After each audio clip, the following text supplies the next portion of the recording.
غیب کی شے ہے غیب نبی کی تو کوئی شے جدا نہیں. اور ایک اور میں رمضان جی خطاب کی غلط ہے. ہر قرآن پڑھنے والا حق نہیں ہونا. ہر قرآن پڑھنے والا اگر اسی لوگوں نے یہ مسئلہ ہے قرآن چاہ کے آؤں جی میٹھی میٹھی نبادن کل کریا جانے بابا حق دے بھائی حق کی نشانی نہیں. علامہ صاحب بیٹھے ہیں ان سے آپ پوچھیں قرآن کی پہلی آیت ہے الف لام میم ذالک الکتاب لا ریب فیہ ھدی للمتقین.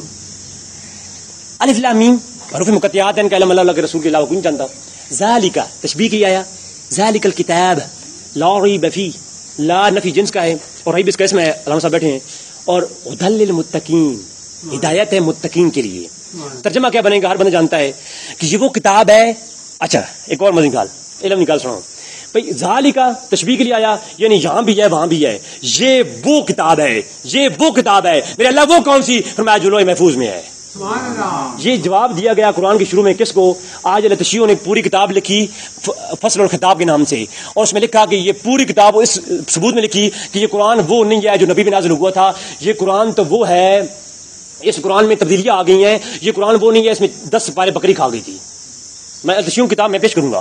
تو التشیع نے اتنی موٹی کتاب لکھ دی. اللہ نے جواب دیا ظالم اعتراض نہ اٹھا. ذالک الکتاب یہ وہ کتاب ہے جو لوح محفوظ میں ہے اور یہ عام کتاب نہیں ہے الکتاب ہے. کیا ہے؟ الکتاب. امام فخر الدین رازی کی برگاہ میں پہنچا. ایک ہوتی ہے کتاب یہ بھی کتاب ہے وہ بھی کتاب ہے. فرمایا ایک ہوتی ہے الکتاب ایک ہوتی ہے فجر ایک ہوتی ہے الفجر. فرمایا مراد کیا ہے؟ فرمایا جہاں ال آ جائے وہ کوئی عام چیز نہیں ہوتی وہ خاص ہو جاتی ہے. جی الکتاب سے مراد کیا ہے؟ فرمایا الکتاب سے مراد یہ ہے کہ یہ وہ خاص کتاب ہے جو لوح محفوظ میں ہے اور لا ریب فیہ اس میں شک نہیں ہے. لیکن شک ہے. کیسے ہے؟ شک نہ ہونے کی علت ثبوت پروف آگے ہے. اگر اس کو ساتھ رکھو گے تو شک نہیں ہے. اس کو ہٹا دو گے قرآن میں شک ہے. بھائی دیکھو شک ہے نا. ایک عام بندہ ہے جو بندی آتا ہے تو میں قرآن پڑھ سناتا ہے. شیعہ آتا ہے قرآن پڑھ سناتا ہے. میں عیسائیوں کے پاس گیا وہ قرآن پڑھ سناتے ہیں. عیسائیوں کے پاس جاؤ وہ کہتے ہیں سورۃ ال عمران پڑھتے ہیں کہتے ہیں یہ دیکھو یہ عیسائی ہم سچے ہیں. ہر کوئی قرآن پڑھ سناتا ہے. اب معلوم کیسے ہوگا کہ سب قرآن پڑھنے والوں میں حق پہ کون ہے؟ دیکھو قرآن پڑھے نا یہ قرآن سمجھنے کی اللہ قرآن خود بناتا ہے یضل بہ کثیرا. کثیر وہ ہیں جو قرآن پڑھے گمراہ ہوتے ہیں. اب کثیر وہ ہیں جو قرآن پڑھے گمراہ ہوتے ہیں. قرآن پڑھنے والوں میں کثیر وہ ہیں جو گمراہ ہوتے ہیں قرآن پڑھ کے. ہر کوئی قرآن پڑھ کے اٹھا کے لے آئے. تم یہ بھی یاد رکھنا ہر کوئی قرآن پڑھنے والا حق پہ نہیں ہوتا. ہر کوئی نتو خیرا آج کل ٹی وی پہ آ جاتے ہیں مولوی میٹھی میٹھی باتیں کرنے کے لیے. رب کعبہ کی قسم ایسی کوئی پہچان نہیں ہوتی. قرآن تو ابن وحی پڑھتا تھا. کیوں بھائی ہے قرآن نہیں. قرآن نشانی نہیں ہے اس بات کی. کیوں؟ یضل بہ کثیرا. کثیر تو قرآن پڑھی گمراہ ہو گئی ہے. کثیر اے میرے اللہ اب ان میں معلوم کیسے ہوگا کثیر قرآن پڑھی گمراہ ہوئی ہیں اور ان میں حق پہ کون ہے؟ ان بندے بیٹھے ہیں میں بیٹھا ہوں. اب معلوم کیسے ہوگا کون سے مشتوں والے حق پہ ہیں اور کون سے گمراہ ہیں؟ اس کی نشانی آج میں بتاؤں گا. اس کی نشانی میں قرآن سے بتاؤں گا. یاد رکھ لو آج سنیو یہ بات یاد رکھ لو. آخری بات ہے میری. میں لگتا ہے آپ لوگ تھکے ہیں لیکن توجہ کریں بھائی کو کمی نہیں غلط سیان گل سمجھ آئیے کہ میں زور ہی کیتا ہے. اچھا میری گل سنو. قرآن میں بھائی قرآن پڑھنے والے گمراہ بھی ہوتے ہیں لیکن اپنوں میں جو گمراہ ہیں وہ کون ہیں اور حق پہ کون ہے؟ آج نشانی میں قرآن سے بتا کے جاؤں گا. ذالک الکتاب لا ریب فیہ اور لا ریب فیہ اس کا علت کیا ہے؟ ھدی للمتقین. قرآن ہدایت کس کو دیتا ہے؟ اس قرآن میں شک نہیں ہے. اس حال میں یہ ہدن حال واقع ہو رہا ہے اور متقین کے لیے کہ ہدن ہدایت ہے للمتقین متقین کے لیے. متقین کون ہوتے ہیں؟ میں ادھر تبلیغی جماعت ہے میں نے ان کے پاس چلا گیا. میں نے کہا متقین کون ہوتے ہیں؟ کہتے ہیں جو نماز روزے رکھتے ہیں. ہم بھی متقی ہیں. جو نماز روزے رکھتے ہیں وہ متقی ہیں. میں نے کہا تیری بات غلط ہے. ہر نماز پڑھنے والوں کو تقویٰ نہیں ملتا. متقین کو ہوتے ہیں. میں کہا آپ محدثین کو پڑھ امام فخر الدین رازی کو پڑھ امام جلال سیوطی کو پڑھ. اگر تو ان مولویوں کو نہیں مانتا عبداللہ ابن عباس کی برگاہ میں پہنچ. صحابی رسول ہے عبداللہ ابن عباس. علماء سے پوچھے صحابی رسول عبداللہ ابن عباس نے تفسیر ابن عباس میں ذالک الکتاب لا ریب فیہ ھدی للمتقین کے اندر متقین سے مراد لیا ہے کہ بان المراد ان اولیاء اللہ کہ اس سے مراد اولیاء اللہ ہے. تو اب ترجمہ کیا ہوا کہ اس قرآن میں شک اس حال میں نہیں ہے کہ یہ تو ہدایت دیتا ہے اولیاء اللہ کو. جو اولیاء اللہ کے نظریات کو اور اولیاء اللہ کے ساتھ ہوگا جو اولیاء اللہ کے ساتھ رہ کے اولیاء اللہ کی شان میں رہ کے ان کی جو قرآن کے جو مفہوم انہوں نے لیا ہے وہ پڑھے گا تو وہ ہمیشہ حق پہ ہے. اب قرآن پڑھنے والے مجھے کیسے معلوم فلاں مدرسے والے قرآن پڑھتے ہیں وہ حق پہ ہے کہ نہیں ہے؟ مجھے کیسے معلوم فلاں مولوی کھڑا ہو کے قرآن پڑھ رہا ہے وہ حق پہ ہے کہ نہیں ہے؟ اگر تمہیں حق اور باطل کے درمیان نقطہ امتیاز دیکھنا ہو تم مولویوں کو نہ دیکھتے رہنا، تم کتابوں کو نہ دیکھتے رہنا، تم مدرسوں کو نہ دیکھتے رہنا، تم تبلیغوں کو نہ دیکھتے رہنا، تم قرآن کو نہ دیکھتے رہنا، تم ان کی تبلیغوں اور نماز روزوں کو نہ دیکھتے رہنا۔ اگر تم نے حق اور باطل کے درمیان نقطہ امتیاز دیکھنا ہو تم یہ دیکھنا داتا علی اجمیری کن کے ساتھ ہے، تم یہ دیکھنا خواجہ اجمیری کن کے ساتھ ہے، تم یہ دیکھنا داتا علی اجمیری کن کے ساتھ ہے، تم یہ دیکھنا میرے علی کن کے ساتھ ہے، تم یہ دیکھنا بہاؤالدین نقشبند کا عقیدہ کیا ہے، شہاب الدین سہروردی کا عقیدہ کیا ہے، شاہ رخ عالم کا عقیدہ کیا ہے۔ رب کعبہ کی قسم ان کی قطاروں میں تمہیں کوئی غوث نظر نہیں آئے گا، کوئی ابدال نظر نہیں آئے گا، کوئی نقیب نظر نہیں آئے گا، کوئی نجیب نظر نہیں آئے گا، سب کے سب اولیاء اللہ تمہیں اہل سنت کی قطاروں میں کھلے ہوئے نظر آئیں گے۔ کوئی گل سمجھ آئی نہیں؟ اگر حق کو جاننا ہے جو اولیاء اللہ کو دیکھو، اولیاء اللہ کس جماعت میں کھڑے ہیں، جس جماعت میں ہدی للمتقین کھڑے ہیں وہ ہدایت والے ہیں، باقی سارے گمراہ ہیں۔ سمجھ آ رہی ہے بھائی؟ میں نے صحیح بات کہی ہے، ذمہ داری کے ساتھ بات کر رہا ہوں۔ جو اولیاء اللہ آج دن تک اولیاء اللہ کسی اور مسلک میں نہیں گزرے، سب سنیوں میں گزرے ہیں۔ میں دو بندیوں کے ساتھ مناظرہ کرتا، یہ بنولی ٹاؤن کراچی کا ایک عالم تھا، اس کے ساتھ وہ کہہ رہا ہے تمہیں کس نے کہا ہمارے بڑے بڑے ولی گزرے ہیں؟ کڑے کڑے اشرف تھانوی گزرا ہے، قاسم نانوتوی گزرا ہے۔ میں نے کہا ان پہ عرب نے علماء نے فتوے لگائے تھے۔ میں نے کہا تیرے یہ ولی گزرے آ میرے علی کو دیکھ ساڈا ولی گزرا ہے، آ داتا علی اجمیری کو دیکھ ساڈا ولی گزرا ہے۔ رب کعبہ کی قسم کائنات کے آخر دھڑے تک دیکھنا جب تک دنیا کائنات رہے گی داتا علی اجمیری کا نام رہے گا۔ یہ ساڈے ولی گزرے ہیں۔ انہیں ایک شیعہ کہنے لگا جب ادھر ہوا تھا نا یہ لال شہباز گندر پہ حملہ، حضور میں وہاں پر خطاب کر رہا تھا، وہاں پر ایک شیعہ کہنے لگا ساڈے بھی ولی گزرے ہیں۔ میں کتے گزرے ہوں؟ او لال شہباز گندر ویکھ۔ میں کہا واہ لال شہباز گندر گزرے جی ولی تو ڈیوان آگے تو نہیں۔ میں کہا تو بیوقوف ہے، تو اپنی کتاب پڑھنا، تھوڑی کتاب اصول کافی لکھا ہوا قرآن تو بعد ساڈے واسطے سنیے واسطے افضل کتاب بخاری وے تو شیعہ واسطے اصول کافی وے۔ اس نے لکھیا جڑا بندہ اپنے پترن نا ابو بکر رکھے عثمان رکھے، میں سو حقیقت دسنا پہ نے سنو اسی لگے بنے نا شیعہ نہ جا کے روٹی کھا دی جی جنازے پڑے ہیں چنگے من بیچارے سونے نہیں کی کریں اپنا کیتا پہ اپنا پھر اپنا کیتا پھر تھوڑا کی فائدہ پھر سارے کٹے ہو ہے جی جو کوئی سے بڑا پتا نہیں جی حقیقت نہیں ہے ہے ہمیشہ ایک گل کرنے رہن۔ اچھا اس نے لکھیا جڑا بڑا پتر نا عثمان علی عثمان عمر ابو بکر یا جی رکھے نا وہ بندہ مرتد ہے، اور ان جڑے عثمان علی جڑا عثمان تے عمر نہ رکھے سی نا پتر نا عثمان غنی دے نال ہی جہنم نے تھلے طبقے جوزی۔ سمجھ آئیے؟ استغفر اللہ نعوذ باللہ من ذالک۔ جنہوں دا کیتا کیے وے اصول کافی سے کہا ترائے صحابی جنت ویسن بقایا سارے مرتد ہو گیا کافر ہے۔ میں کھانا جا رہا میں کو پہنچ گیا الحمدللہ ہماری کدی تو سنا وہاں تک سارا میں قرآن حدیث کر کے ویسے جا گئی میں کل چھوڑی ورنہ جی گلا میں کرنا نہ میں صرف قرآن حدیث پڑھنا کیا زبان اللہ۔ اچھا او جی آخدا جی میں کہا تھوڑا لکھا گیا نا بھی عثمان نہ رکھنا منا، میں کہا تھوڑے شیعہ جو عثمان نہ رکھے نے پک نہیں رکھے نے، میں کہا پگلا لال شہباز کلندر نہ اصلی نا عثمان مروندی آیا۔ میں کہا پگلا تو اسی کتے تو پڑھ رہا واہ بھائی واہ۔ وہ 11ویں پروگرام میں حضور غوث اعظم نشان وابی اتنے آیا تے میں خطاب کیا 11ویں پروگرام تے اتنے وہ بخاری چاہ کے لے آیا بخاری جی صاحب یہ بخاری ہے آپ بخاری اٹھاؤ اس بخاری میں پوری میں لفظ 11ویں شریف دکھا دے میں تیج ہاتھ بیعت کروں گا اور میں آج کروں گا۔ میں کہا بے وقوفا یہ کتنے تو پڑھیا؟ میں کہا چل ٹھیک ہے میں 11ویں لکھنا تو اس بخاری میں بخاری دکھا دے کہ دکھا دے تو اسی کتاب بخاری میں تو بخاری دکھا دے میں تو 11ویں دکھا دینا۔ نہیں نہیں نہیں نہیں یہ تو بڑا ٹائٹل ہے، ٹائٹل کو اگنور کر دو چھوڑ دو اندر ساری حدیثیں ہیں۔ میں کہتا ہوں جب 11ویں کا پروگرام چل رہا ہو باہر سٹیکر لگا ہو 11ویں شریف تو اس کو چھوڑ دینا اندر چلے آنا مولوی کھڑا ہو کے قرآن اور حدیث ہی پڑھ رہا ہوگا۔ نہیں جس کی کتاب ہو اسی کے نام پہ چھپتی ہے۔ میں کہتا ہوں چل ٹھیک ہے اس کا جواب ہی سن لے، جس کی کتاب ہو اسی کے نام پہ چھپتی ہے اور جس کی محفل ہو اسی کے نام پہ سجدی ہے۔ نہیں اللہ اکبر تھک دے نہیں گئے ہو تھک گئے ہو کوئی مسئلہ نہیں میں وہ بارے میں مولوی جانا ہے۔ اچھا اللہ نے فرمایا الا ان اولیاء اللہ لا خوف علیہم 11ویں پروگرام میں تھوڑا جا اس ذکر میں فلان روز نہیں ہوئیاں یہ قرآن حدیث سننا چاہیے وے خدا نے قسم لوگ بہت پچھلا گئے ہیں بہت پچھلا گیا سی سنیت بہت ٹائم تے اصل علماء جڑے علماء نڈے ہونا ذمہ داری حق ادا کرنے جنہیں اصل علماء ساتھ دینا چاہیے یقین کرو۔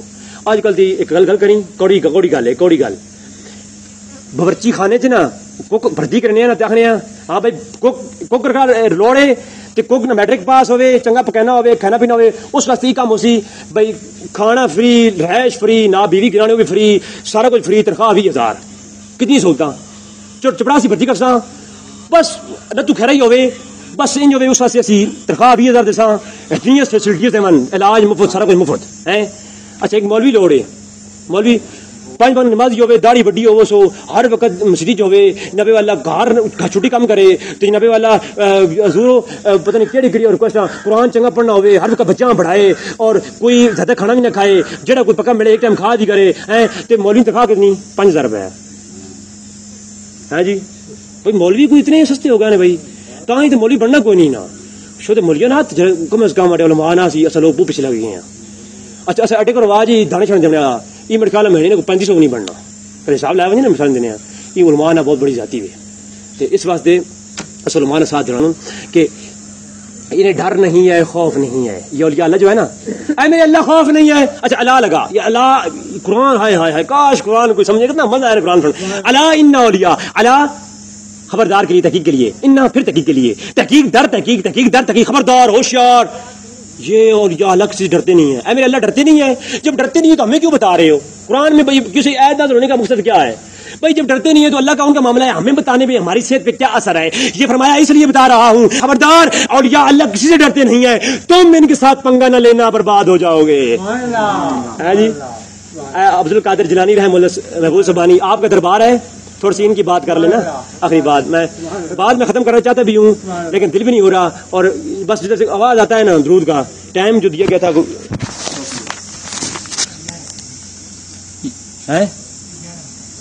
آج ٹائم یہ تھوڑا جا چلو جڑے گزرے آڈر آنے نا کوئی ٹینشن نہیں کرے نا مولوی کوئی ٹینشن نہیں نا کہنا کوئی باہر نہیں گل کیوں نہیں جی ادھوری بھی گل چنگی ہوئی نا کرے نا مولوی وہ آ رہے چلا ہو جائے.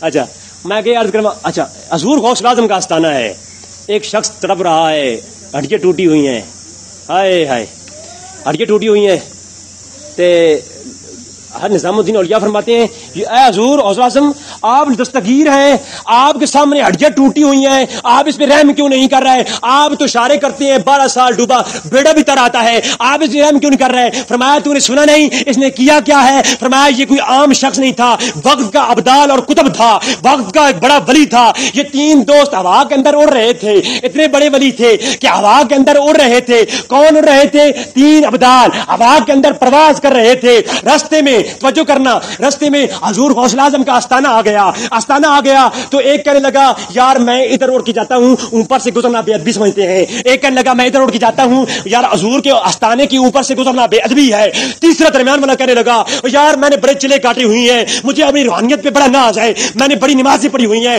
بڑا تقویٰ میں نے اختیار کیا ہے مجھے اپنی روحانیت پہ ناز ہے علم پہ ناز ہے میں ہوا میں اڑنے والا غوث ہوں مجھے کیا خبر میں اوپر سے اڑ کے گزروں گا مجھے کسی کی ضرورت نہیں ہے جو اوپر سے اڑ کے گزرا دھڑ سے گرا اور وہاں پہ برتود ہو گیا. کیا تھا میں ایک جملہ کہہ کے جا رہا ہوں سنیو کسی کو برا لگ جائے تو میں پہلے مدد کر رہا ہوں میں کہتا ہوں اب کا عوام میں اڑنے والا ابدال ولیوں کے آستانے کی گستاخی کرے رب کعبہ کی قسم مقام ولایت سے کر کے مردود ہو جاتا ہے اور جو گلیوں میں رہنے والے کیڑے صبح شام ولیوں کی شان میں گستاخی کرتے ہیں ان کا کیا حشر ہوگا. حضرت نظام الدین اولیاء آپ ایک دفعہ ایک کافر کے پاس علاج کے لیے چلے گئے مناظرے کے دوران فوائد فریدیہ اس نے پیش کر دی مجھے ایک جگہ ہماری گفتگو میں ہر جگہ پنگے لیتا رہتا ہوں نا جہاں کوئی ایسا مردود مل جائے نا میں فوراً کہتا ہوں یار آپ بات کر لیں کوئی میں بھائی مجھے الرجی ہے ان سے ویسے بھی رہ نہیں آتی میرے والد صاحب نے مجھے کتنی دفعہ منع کیا ہے بس کیا کریں آتا مجبور ہے. اچھا حضور غوث اعظم نظام الدین اولیاء ایک دفعہ کافر کے پاس چلے گئے تھے وہ اعتراض اٹھاتے ہیں دیکھو جی آپ کے ولی تو کافروں کے پاس علاج کے لیے جاتے تھے میں نے کہا نہیں تو پاگل ہے تو احمق ہے تجھے معلوم نہیں جب اولیاء اللہ کسی کافر کے پاس علاج کے لیے جاتے ہیں تو وہ علاج کروانے نہیں کرنے جایا کرتے ہیں. اولیاء اللہ نظام الدین اولیاء ایک کافر کے پاس گئے کیوں گئے علاج کرنے کے لیے نہیں کرنے کے لیے گئے جا کے کہا میرے ٹانگ میں درد ہے اس کافر نے کچھ پڑا پھونک ماری درد ٹھیک ہو گیا نظام الدین اولیاء نے پوچھا اے شخص تجھ میں ایسا کیا کمال ہے, تو کیا کرتا ہے, ایسا عمل کیا کرتا ہے, تیری زبان میں اتنی تاثیر ہے. وہ کہتا ہے میں وہ کام کرتا ہوں جو نفس کہتا ہے اس کو الٹ کرتا ہوں. نفس کہتا ہے گرم پانی ٹھنڈا پانی پی, میں گرم پیتا ہوں. نفس کہتا ہے میٹھی چیز کھا, میں کھٹی کھا لیتا ہوں. یعنی جو میرا دل کرتا ہے, نفس کہتا ہے, میں اس کو الٹ کرتا ہوں. یہ میری طرف پھر میری زبان میں ایسی تاثیر آئی ہے کہ میں جو کرتا ہوں وہ قبول ہوتی ہے. یہ کافر کی بات ہے. نظام الدین اولیاء نے اس کے کان کے اندر کچھ جملے کہہ دیے, جو یہ جملے کہے پھر سب کچھ وہ کہتا رہا, اشہد ان لا الہ الا اللہ وحدہ لا شریک لہ واشہد ان محمد عبدہ ورسولہ. اللہ اکبر, کلمہ پڑھ کے مسلمان ہو گیا. مرید دیکھنے لگ گئے, آپ نے اس کے کان میں ایسا کیا کہا کہ وہ اچانک سے مسلمان ہو گیا. اللہ اکبر. نظام الدین اولیاء فرماتے ہیں میں نے اسے جب سنا کہ وہ کرتا ہے جو اس کا دل کہتا ہے اس کو الٹ کرتا ہے, تو میں نے اسے کان میں کہہ دیا کیا تیرا دل کرتا ہے تو مسلمان ہو جائے؟ کہتا ہے نہیں میرا نفس نہیں مانتا میں مسلمان ہو جاؤں. تو میں نے کہہ دیا فوراً اس کا الٹ کر, تو الٹ کیا, کلمہ پڑھ کے مسلمان ہو گیا. کار سمجھ آئی رہی؟ یہ اولیاء اللہ کی وراثت ہے, یہ اولیاء اللہ کی وراثت ہے. رب کعبہ کی قسم, خدا کی قسم, فرمایا میں نے صرف یہ کہہ دیا اے کافر تو اس کا الٹ کر. اگر دل کہتا ہے کلمہ پڑھ تو نہ پڑھ تو اس کا الٹ کر. اس نے الٹ کیا, وہ کلمہ پڑھ کے مسلمان ہو گیا. نظام الدین اولیاء کے پاس ایک شخص آ گیا, یا حضور میں بہت جو ہے نا غریب ہوں, پیسہ نہیں ہے میرے پاس. فرمایا وہ وٹا اٹھا کے دے. پتھر اٹھایا, نظام الدین اولیاء نے سورۃ فاتحہ پڑھی, پھونک ماری, سونا بن گیا. چلا گیا خوش ہو کے کہ سونا بھی مل گیا, سونا بھی مل گیا, اور سونا بنانے کی ترکیب بھی مل گئی. گھر گیا, پتھر اکٹھے کیے, پڑھ کے پھونکتا رہا سورۃ فاتحہ, پڑھ کے پھونکتا رہا سورۃ فاتحہ. صبح ہوئی نظام الدین اولیاء کی برگاہ میں. نظام الدین اولیاء آپ نے ایک دفعہ سورۃ فاتحہ پڑھ کے پھونک ماری تھی تو سونا بن گئی تھی. میں ساری رات پڑھتا رہا, سنہری بھی نہیں ہوئی. فرمایا یہ زبان بھی تو نظام الدین اولیاء والی لینا ہے جی, زبان بھی. اچھا ایک سوال کا جواب دے چلوں, یہ ضروری ہے. عقائد کی بات سنیں, کیا ولی مرنے کے بعد بھی قبر سے کرتے ہیں جی مدد ہو, قبر میں سنتے ہیں جی؟ میں نے کہا پہلی بات ہے یہ امت کا اجماع ہے, قبر میں مردہ کافر کا ہو مسلمان کا ہو وہ آواز سنتا ہے. حضور قبر میں مردہ کافر کا ہو مسلمان کا ہو, ہزاروں حدیثیں, وہ عنوان لدا ہے حیات قبر عالم برزخ پہ عنوان, انشاءاللہ پھر کبھی اس پہ ہزاروں حدیثیں قرآن کی آیات کریمہ ہے کہ قبر میں جو مردہ ہے نا وہ آواز سنتا ہے. ہاں جواب نہیں دے پاتا, ٹھیک ہے, اور کئی جواب بھی دیتے ہیں اور کئی کانوں والے سنتے بھی ہیں. اچھا کیا قبر میں رہنے والے تصوف کرتے ہیں وہ باہر والوں کی کرتے ہیں کچھ؟ توجہ کرو. اللہ اکبر. جامع ترمذی شریف امام احمد بن حنبل کی المسند حدیث موجود ہے. اب حدیث کیا ہے توجہ فرمانا.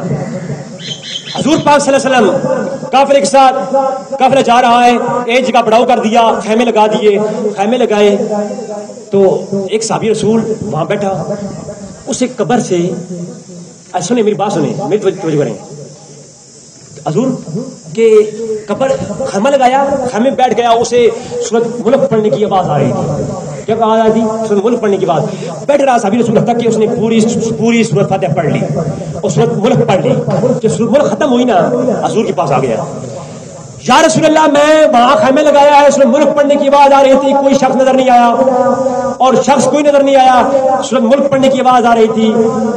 حضور نے یہ نہیں فرمایا ایسا بھی تمہاری وہم پرستی ہے. آیا سوچے توجہ فرمانا, ایسا بھی رسول تمہیں یہ وہم پرستی ہے, قبروں سے کہاں آواز آتی ہے, یہ تمہاری کوئی دماغی مسئلہ ہے ورنہ ایسا کام نہیں ہوا کرتا. حضور نے یہ نہیں فرمایا. حضور نے فرمایا جہاں تو نے خیمہ لگایا ہے نا وہاں نیچے قبر تھی, اور قبر والا بندہ دنیا میں کیا کرتا تھا, سورۃ ملک پڑھا کرتا تھا. اب وہ قبر میں پڑھ رہا ہے. اس حدیث سے دو باتیں سامنے آ گئی. ایک تو اللہ کے بندے جو دنیا میں کرتے ہیں نیک ہوتے ہیں, قبر میں جو چاہے اللہ ان کو جزا دیتا ہے, ایک بات. دوسری بات, وہ دنیا میں سورۃ ملک پڑھتا تھا وہ قبر میں بھی پڑھتا رہتا ہے.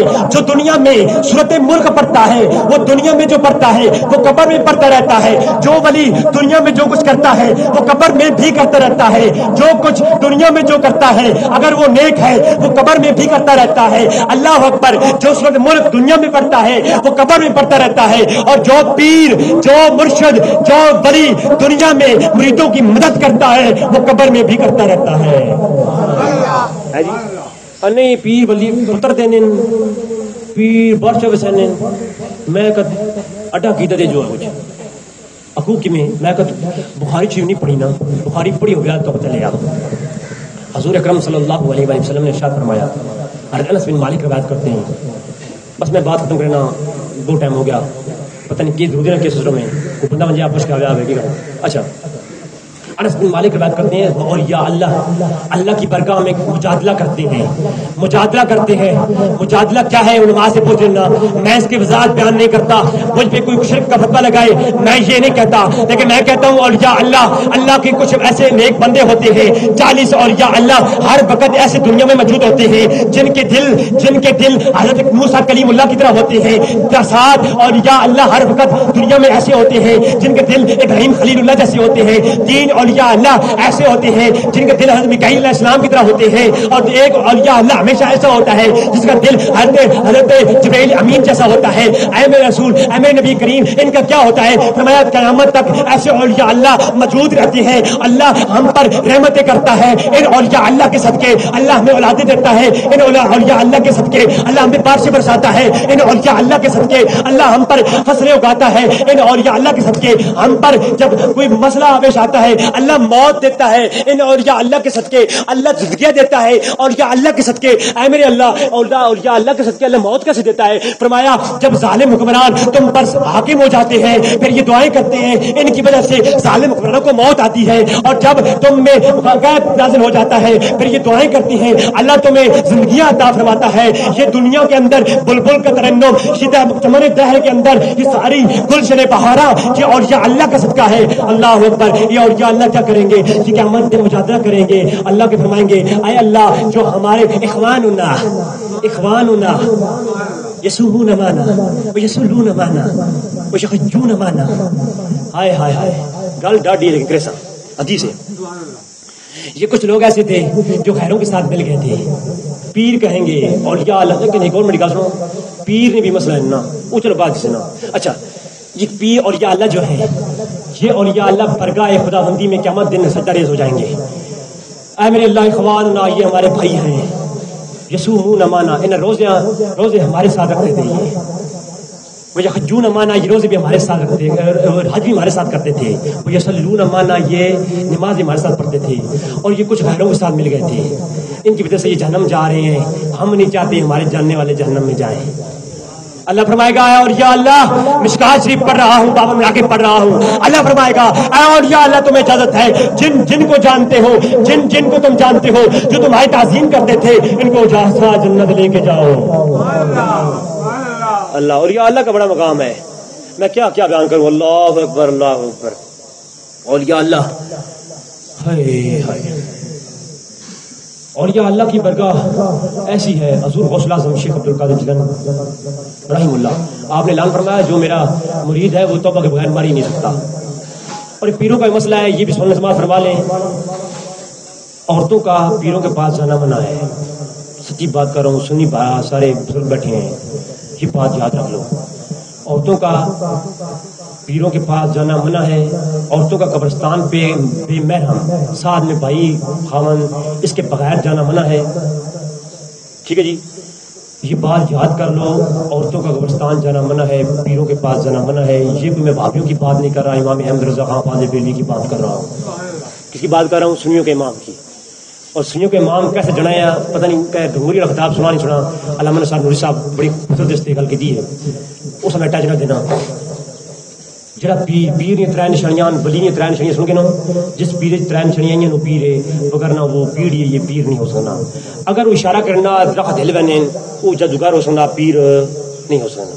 پہلی نشانی، با جماعت نماز مسجد میں پڑھتا ہو، میں پڑھ رہا ہوں فتاوی رضویہ شریف، فتاوی عالمگیری، یہ سارے فتاوی جگہ موجود ہے، علماء بیٹھے ہیں، پوچھ کے نہ بے شک، اللہ اکبر، جب پیر ہو جماعت نماز مسجد نہ پڑھے وہ پیر نہیں ہے، جڑا پیر ہو 2 نشانی سنو، مٹھی بھر داڑھی نہ رکھے وہ بھی ہاتھ بیعت کرنا حرام ہے، کیوں حضور؟ 2 نشانیاں، اور 3 نشانی سنو، امام احمد رضا خان فاضل بریلوی فتاوی رضویہ شریف جلد نمبر 21 کتاب السیر فتویٰ موجود ہے، اور 3 نشانی جو عورتوں سے پردہ نہیں کرتا وہ پیر نہیں ہے، پیر بنتا شریعت کی بندی سے ہے۔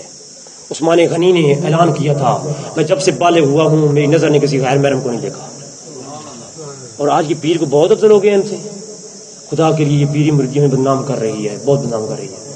پیر ڈھونڈو، پیر تو بغیر گل ہی نہیں ہے. پیر نہ مل سکے نہ تو فیض نہ پاک نبی تک موصول. خود قرآن سے اللہ فرمایا یا ایھا الذین آمنوا اتقوا اللہ وابتغوا الیہ الوسیلہ، وسیلہ تلاش کرو.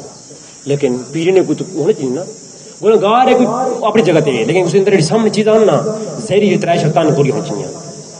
قبرت بننا، قبر نے اصول سنگے نا، قبرت جا کے سجدہ کرنا حرام ہے، قبر سامنے رکھ کے نماز پڑھنا حرام ہے، قبر طواف کرنا حرام ہے. یہ فتوے میں نے دینے پہلے اللہ کمی پیشی ہوئے تو لما فرمائے یہ فتوے میں گرفتاری پڑھے نا وہ میں سب پیش کرنا پیا. ایک حرام نے فتوے نہ سجدے کرنے.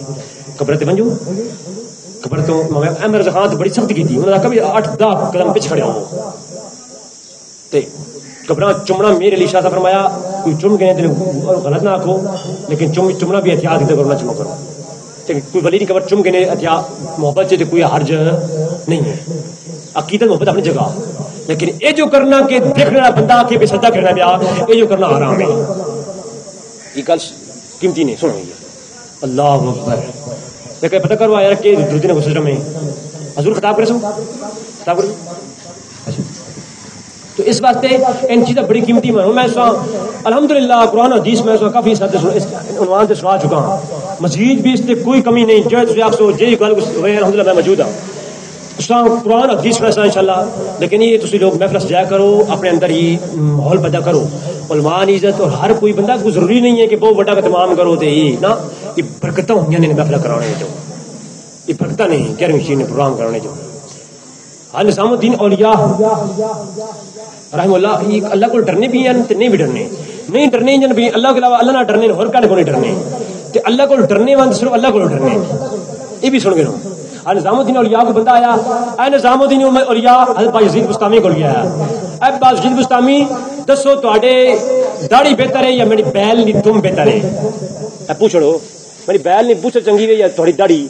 حضرت بائی یزید بستامی رو پڑے، کہنے لگے رب کعبہ کی قسم اگر روز قیامت میری نجات ہو گئی، اگر میں بخشا گیا تو بائی یزید بستامی کی داڑھی بہتر، اگر نجات نہ ہوئی تو تیرے بیل کی تم بہتر ہے. جی ایسا تقویٰ. حضرت حسن بصری بصرہ کی گلیوں میں بڑی غریبوں کی مدد کیا کرتے تھے. اپنی جوانی کا اپنی ہدایت کا واقعہ بیان کرتے ہیں. کہتے ہیں میں جب جوان تھا میں بصرہ کی گلیوں میں بڑی غریبوں کی مدد کیا کرتا تھا. ایک دفعہ ایسا ہوا کہ میں دیکھا ایک حسین اور جمیل عورت میرے سامنے سے جا رہی تھی. میں نے اسے دیکھا، اس کا پیچھے کرنا لگ گیا، وہاں تک کہ میں اس کے قریب گیا. میں نے کہا اے عورت تمہاری خوبصورت آنکھیں ہیں، مجھے تم پسند ہو. اللہ اکبر. جب یہ باتیں کرنا شروع کی عورت کہتی تمہیں شرم نہیں آتی؟ انہوں نے کہا من میں کیوں شرماؤں. فرمایا اللہ کے خوف سے ڈرو، اللہ سے ڈرو. اے بصری حسن بصری اللہ سے ڈرو، تم یہ کیا کر رہے ہو؟ پھر فرمایا نہیں مجھے تمہاری آنکھیں بہت پسند آ گئی ہیں. حسن بصری اپنی جوانی کا واقعہ بیان کرتے ہیں. فرمایا کہ جو ہے مجھے تمہاری آنکھیں بڑی پسند آ گئی ہیں. توجہ فرمانا. جب یہ بات ہوئی تو حسن بصری فرماتے ہیں میں کھڑا ہو گیا. وہ کہتی ہے میں گھر سے ہو کے آتی ہوں. وہ گھر میں چلی گئی. میں نے کہا شاید وہ واپس آئے گی. جب اللہ اکبر میں نے دیکھا اس کی غلامہ آ رہی ہے، ایک دشت ہاتھ میں پکڑا ہوا ہے، اس پر ایک دوپٹہ ڈالا ہوا ہے، ایک رومال ڈالا ہوا ہے، اس دشت پہ کچھ ہے. آگے کہتی ہے غلامہ کہ میری ملکہ نے تمہارے لیے کچھ تحفہ دے کے بھیجا ہے. اللہ اکبر. جو ہی دشت سے اوپر سے وہ رومال اٹھایا کیا دیکھتی ہے اس ملکہ نے اپنی دونوں آنکھیں نکال کے بھیج دی. کہا اے حسن بصری میری آنکھیں تمہیں فتنے میں مبتلا کرتی ہیں، میری آنکھیں تمہیں اللہ سے دور کرتی ہیں. مجھے ان آنکھوں کی ضرورت نہیں ہے جو آنکھیں کسی مسلمان کو بے پردہ کریں. جس بیٹی کی آنکھیں کسی بے مسلمان کو بے پردہ کریں، جس بیٹی کے لباس میں ایسی بے حیا ہو کہ لوگ دیکھ کر بے پردہ ہوں، جو مرد فتنے میں مبتلا ہوں. رب کعبہ کی قسم حضور اکرم صلی اللہ علیہ وآلہ وسلم نے منع فرمایا. اور وہ عورت کہتی ہے اے حسن بصری اگر تم یہ جس میری آنکھوں سے گمراہ ہوتے ہو یہ آنکھیں میں نے بھیج دی ہیں.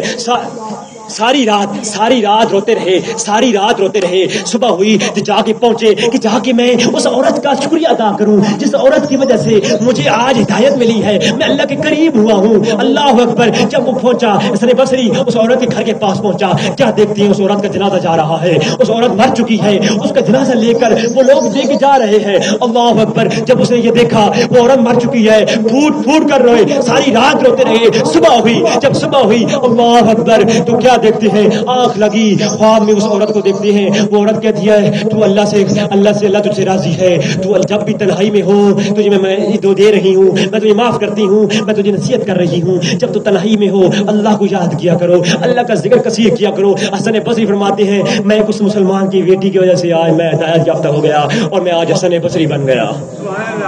حضور اکرم صلی اللہ علیہ وسلم کے سامنے ایک شخص بیٹھا ہے, روتا ہے, کبھی کبھی ہنستا ہے, کبھی روتا ہے, کبھی ہنستا ہے. کتابوں کے اندر موجود ہے, اگر والے دوں گا پھر ٹائم ضائع ہوگا. اللہ اکبر. وہ شخص کبھی روتا ہے, کبھی ہنستا ہے. حضور نے پوچھا ارے بتا تو کیوں ہنستا ہے, کبھی روتا ہے؟ کہتا ہے میرے دور جاہلیت میں جب اسلام قبول نہیں کیا تھا, میری زندگی میں 2 واقعات ایسے گزرے ہیں. دلائل النبوہ کے اندر امام ابو نعیم نے لکھا ہے کہ اللہ اکبر کہ 2 واقعات ایسے گزرے ہیں جن کو میں یاد کرتا ہوں تو ایک کو ہنستا ہوں, ایک کو روتا ہوں. فرمایا وہ کون سا؟ فرمایا میں پہلے یہ بتاتا ہوں میں ہنستا کیوں ہوں. فرمایا جب میں دور جاہلیت کے اندر بت کی پوجا کیا کرتا تھا تو میں نے ایک بت بنایا. میں سفر میں گیا تو بت کو ساتھ صندوق میں رکھا. وہ پتھر کا بت بڑا بھی بھاری تھا. میں نے سوچا پتھر کا بت بھاری ہے, میں کیسے لے کے جاؤں. میں نے ایک آٹے کا بت بنا لیا, وہ سکھا کے بیچ میں رکھ لیا, اس کی عبادت کرتا تھا. ایک جنگل میں پہنچا, مجھے بھوک لگ گئی, مجھے کھانے کو کچھ نہیں تھا. میں نے کیا کیا, جب بھوک نے ڈھنڈال کر دیا میں نے کہا چلو اپنے خدا کو پیس کر ہی کھا لیتا ہوں. میں نے اپنے ہی خدا کو پیس کر کھانے کا پروگرام بنا لیا اور میں نے کھا لیا, اپنا خدا کھا لیا. یا رسول اللہ جب میں وہ بت کا کھانا سوچتا ہوں تو میں بہت ہنستا ہوں, اور یا رسول اللہ میں روتا اس لیے ہوں. دور جاہلیت میں جب میں ایک لمبے سفر پہ گیا تھا, واپس آیا تو گھر میں آیا تو ایک ننھی سی بچی کھیل رہی تھی. عربوں میں رواج تھا کہ بچیوں کو دفن کر دیا کرتے تھے. ایک ننھی سی بچی کھیل رہی تھی. میں نے جو ہی کہا یہ بچی کون ہے, میری بیوی کہتی ہے یا صاحب الرجل خاموش ہو جا, یہ ہماری بچی ہے, بیر عربوں کو پتہ نہ چلے, ہم لوگ ان کو دفن کر دیتے ہیں. وہ کہتا ہے میں اپنی بچی کے ساتھ گھل مل گیا, کافی عرصے تک میری محبت بڑھتی گئی, لیکن پھر میرے دل میں وہ رواج مجھے دل میں جو چوٹ پہنچاتا تھا, دل میں زخم کرتا تھا کہ ہمارا رواج ہے عورتوں کو دفن کرنا. ارے ہماری بیٹیوں ہماری ماں کو تو زندگی تو میرے نبی کے در سے ملی ہے. رب کعبہ کی قسم عورتوں کو جینے کا حق بھی نہیں تھا, عورتوں کو جینے کا حق بھی نہیں تھا. اب سن 2014 میں یہ پی یو پنجاب یونیورسٹی کے ایک ایرے کے اندر سے ایک چھوٹی سی بچی دفن ہوئی ملی, تو میں نے وہ بات سوچی. میں کہتا ہوں کل کاش آج بھی دور جاہلیت میں کیا جی رہے ہیں, کیا اسلام آنے کے بعد آج بھی ہم بچوں کو دفن کرتے ہیں. رب کعبہ کی قسم ہاں میں حیران ہو گیا. حضور کی برگاہ میں وہ کہتا ہے کہ جب میں نے دیکھا بچی کو, پھر بچی کچھ جوان ہوئی, جب تھوڑی سی بالغ ہوئی, میں اسے انگلی پکڑ کے چلایا کرتا تھا. میں ایک دن کہا اپنی بیوی کو کہ ہمارے پاس دوسروں کے ہاں چھوڑ آنے کا رواج ہے کہ یہ کہیں اور قبیلے میں چھوڑ آتے ہیں, وہ پرورش کریں گے اس کی, اور یہاں پر خطرہ بھی ہے. تو میں نے کہا کہ اس کو خوبصورت اسے بنا دو. تو میری بیوی نے اس کی کنگھی کی, اسے دلہن بنایا, اس کی آنکھوں میں سرما ڈالا, اس کو خوبصورت نہلایا. جب اسے کپڑے پہنائے تو میں اسے لے کے نکلا. جو ہی دروازے پر پہنچا میری بیوی کہتی ہے ایسا الرجل, اے میرے شور خیال کرنا تم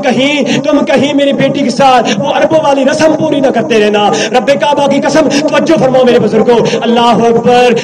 وہ شخص کہتا ہے یا رسول اللہ میں اپنی بیٹی کو لے کے نکلا, رستے میں پہنچا تو میں نے اپنا راستہ چینج کر لیا. بیٹی کہتی ہے امی نے تو کہا تھا اس قبیلے کی طرف جانا ہے. ابا وہ قبیلے کا راستہ تو ادھر جاتا ہے, یہ ادھر جا رہے ہیں, سیراب کی طرف کیوں جا رہے ہیں؟ ایک خیمے والوں سے ایک کدھال لے لی, ایک گائی لے لی. وہاں پہنچے تو اللہ اکبر, بیٹی کبھی انگلی پکڑ کے چلتی ہے, کبھی کہتی ہے بیٹا اب بازار مجھے نیچے اتار دو, کہیں آپ تھک تو نہیں گئے. اللہ اکبر. باپ نے جا کر کدھال کے ساتھ وہ کھڈا کھانا شروع کر دیا. جب کھڈا کھاتا کبھی بیٹی خود اپنے ہاتھ سے مٹی نکالتی. میں پڑھ رہا ہوں دلائل النبوہ, اگر بات کڑی ہو تو میں جو جرمدار ہوں.